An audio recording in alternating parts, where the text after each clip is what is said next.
The Zohar says, it's going to make it a short Zohar today. One needs to understand quickly and in a condensed fashion what happens when you do an Averah in Shama. You do an Averah. When a person does an Averah, he creates a fracture in the integrity of the spiritual world. Of course, up to a certain level. If we're going to take according to Kabbalah, if we take the name of Hashem, the Yud Kei Vav Kei, the separation is in the first two letters, not in the last two letters. That's why we say Leyached Shem Yud Kei Vav Kei. The separation, there's a crack there. So when a person does an Averah, he creates a crack in the integrity of the spiritual world. A spiritual world needs to be harmonious. That's why when you're coming to a spiritual journey, you need to be harmonious with yourself. You need to be one with yourself. You can't be a man of conflicts. You want to do this and you want to do this. I don't know. You want to do meditation, but you really, at that moment, you really think about going on a bike. You're not going to be doing that. That's not good. That creates a disharmony. You're never going to achieve anything like this. So when a person does an Averah, he makes this crack. Goes the Perut. And in a way, it separates this entity that we call Knesset Israel from HaKadosh Baruch Hu. You know, that's what we say. To bring about Shlom Bayit is one of the greatest things that a person can do. When a husband and wife are fighting, it's one of the greatest things to do is to bring them together. And on the contrary, one of the biggest averot a person can do is separate between a husband and wife. That's why the sin of a person who violated a married woman is so great, because she cannot be with the husband anymore, right? If they betrayed each other. On that, the Gemara says, "Me'uvat she'eno yachol leitaken," something that it's so bent out of shape that you cannot fix it. It's a total loss. There's nothing you can do. You can't reverse the time and to fix that. There's nothing you can do. It's like almost like killing a person. When a person killed a person, you can do anything to revive the person and bring him back. It says it's finished. So think about it. In a way, when a person, God forbid, cheats with a married woman, he like kills someone. He's a murderer. He just destroyed the home. L'havdil, but on the same concept, when we create a separation between Knesset Israel and HaKadosh Baruch Hu, we're doing that. But up to a certain extent.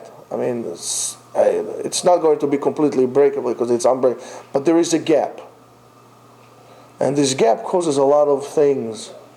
Like when a person does not feel close to somebody, you know, yes, he is my friend, I don't really care about him. That's the gap that happens. That's when that gap happens, you know, it's amazing. If you will look at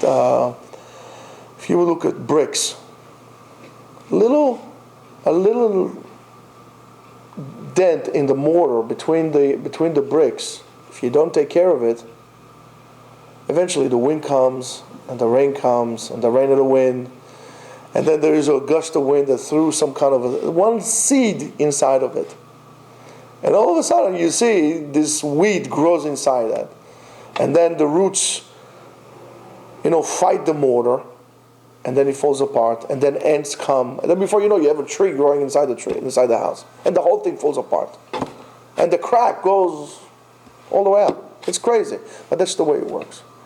So that's when you do an Averah, you're creating a separation. You're separating between Knesset Yisrael and HaKadosh Baruch Hu. You're affecting that love. Almost like Isha Sota, where the husband said to her, please don't go to Yichud with this man. Don't be mityached with this person. If he didn't care about her, he would not do it. He was I don't care about her. But because he cares. So here, HaKadosh Baruch Hu says, don't go, al tifnu achar ha'elilim. Don't go after the idols. He gave us Isur Yichud. And then when we so-called don't behave, and there are two witnesses, it says, Ityachada isha im ploni. We have to bring us the mayim ma'arerim. We have to drink the water, the good water, bad water. Did you betray or didn't betray? Here comes that. So therefore, then we have the tzaddik. And who is the tzaddik? We need to have those people who will staple things together. Who are these? These are the tzaddikim. The tzaddikim, who are the tzaddikim?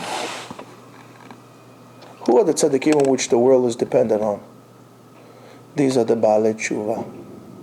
Those who made Teshuva. Now, to clarify, the Baal Teshuva is not necessarily a person that his father was not Shomer Shabbat and he was a Shomer Shabbat and today he puts a kippah on and so on and so forth. Each and every one of us as an observant Jew is commended. And you have to return your heart. Each mitzvah tshuva is not something, okay, last year I was on a motorcycle on Shabbat, driving on the highway, Route 67, right? And this now, I'm growing peot and a beard and I have, no, this is not what it meant. And now I did tshuva and I'm clear, I'm in the camp of tshuva. No, tshuva is something that we as observant Jews are commended to all the time. And why? So therefore, why do you refer to Baal Teshuva? Because there's some people who don't do tshuva every day. Hashivenu avinu letoratecha. When you say that, what do you mean? Or are you just saying it?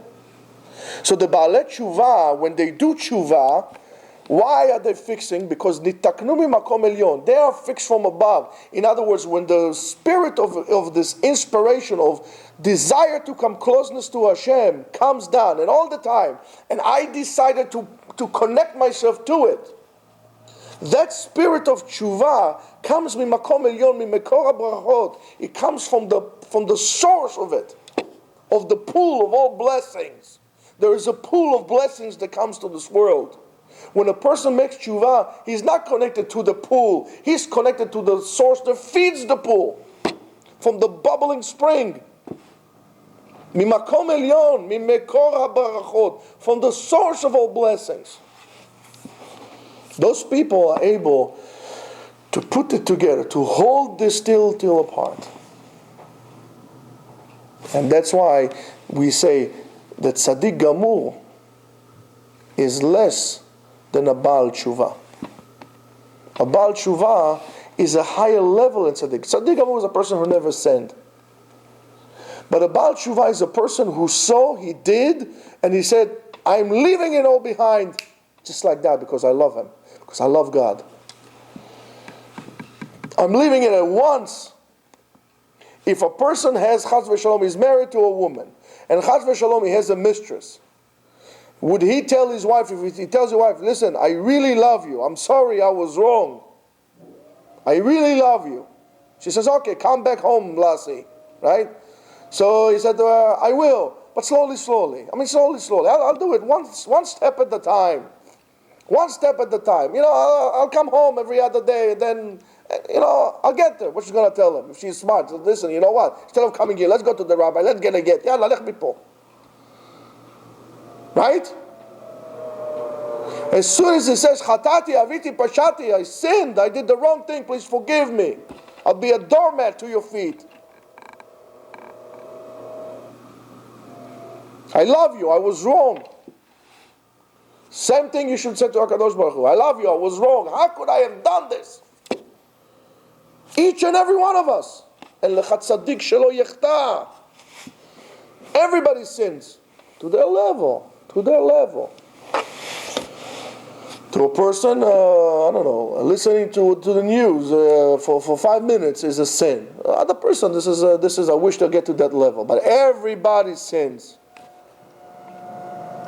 In a way it was put in so we can desire to come closer to God. Come closer and closer. It's the same thing that I wish that one day you'll be married to your wife for 40 years and you look at your wife and you say, and I love you now more than I love you when I married you. That is the concept of tshuva. Yes, I'm keeping Torah and mitzvot, but you know what? I want to come closer. I'm still far. Yes, I fall sometimes. But I'm going to get up and clean my clothes. Please, Hashem, don't leave me. Betzel knafecha tastireni. Please embrace me. Tishanta b'Hashem roshi kosei revaya. You take care of everything. Ta'aroch lefanai shulchan neged tzorai. All those things. Yes, I have enemies, but please, Hashem, I love you. Every single day, on everything you do, come closer, desire to come closer to Hashem. There's never going to be a time that's going to be the only time that you're going to be in full merge with HaKadosh Baruch Hu is when you give the neshama back, and HaKadosh Baruch Hu will embrace your neshama and will put it mitachat lekisei hakavod. Amen. Until that time, kol yemei chayecha, all through the days of your life, you should strive to get closer. The closer you strive in this world, the closer you will get in that world. And that's what the Zohar is telling us. Tzadikim gvurim, the tzadikim and the Baal Teshuva, they are the ones who brings the water back to the upper source. These are the ones who rejuvenate everything, both in this world and that world. Yeh ratzon lifnei HaKadosh Baruch Hu, that we should all be chozer b'tshuva shlema lefanav, v'kol am Yisrael yachzeru b'tshuva shlema lefanav. Amen. Ken yeh ratzon.